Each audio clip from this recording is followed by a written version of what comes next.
In this video, I'm going to show you how to draw a line and enter an angle in degrees, minutes, and seconds in AutoCAD. This is a really useful skill if you need precise drafting, especially when your drawing requires exact angular measurements instead of simple whole number angles.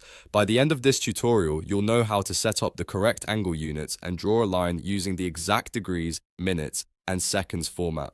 If you find this video helpful, make sure to hit the like button and subscribe for more AutoCAD tutorials. Let's get started. First, open AutoCAD and load the drawing you want to work on. Once your file is open, the first thing we need to do is make sure AutoCAD is using the correct angle format. This is important because if the angle units are not set properly, the program may not recognize degrees, minutes, and seconds the way we want it to. To change the angle settings, type units on your keyboard and press enter.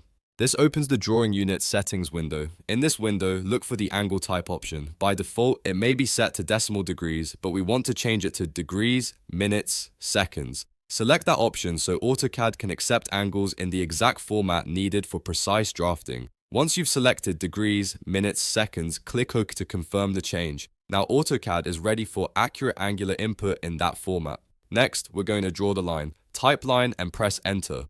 AutoCAD will now ask you to specify the first point of the line. Click anywhere in your drawing to choose the starting point. This will be the anchor point from which your line begins. Now comes the important part. Instead of manually dragging the line and guessing the angle, you can type the length and angle directly using the format length. For example, if you want to draw a line that is 100 units long at 30 degrees, 15 minutes, and 20 seconds, type 100 less than 30, D15, apostrophe 20 double quote, and then press enter.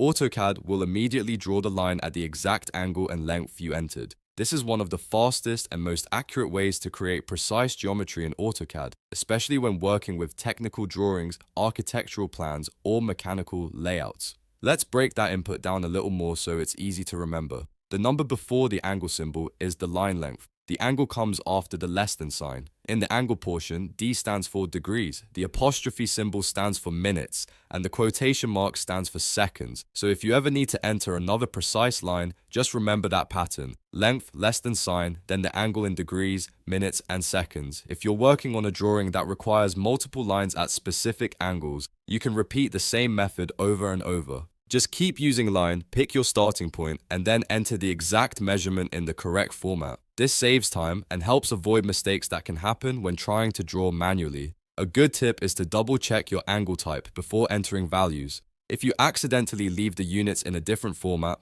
AutoCAD may not interpret the numbers the way you expect, so whenever you need degrees, minutes, and seconds, make sure the unit setting is correct first, and that's it.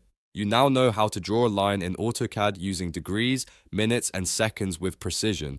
This technique is simple, but it can make a big difference in the accuracy of your work. If this tutorial helped you out, please give it a like, subscribe to the channel, and turn on notifications so you don't miss the next AutoCAD guide. Thanks for watching, and I'll see you in the next video.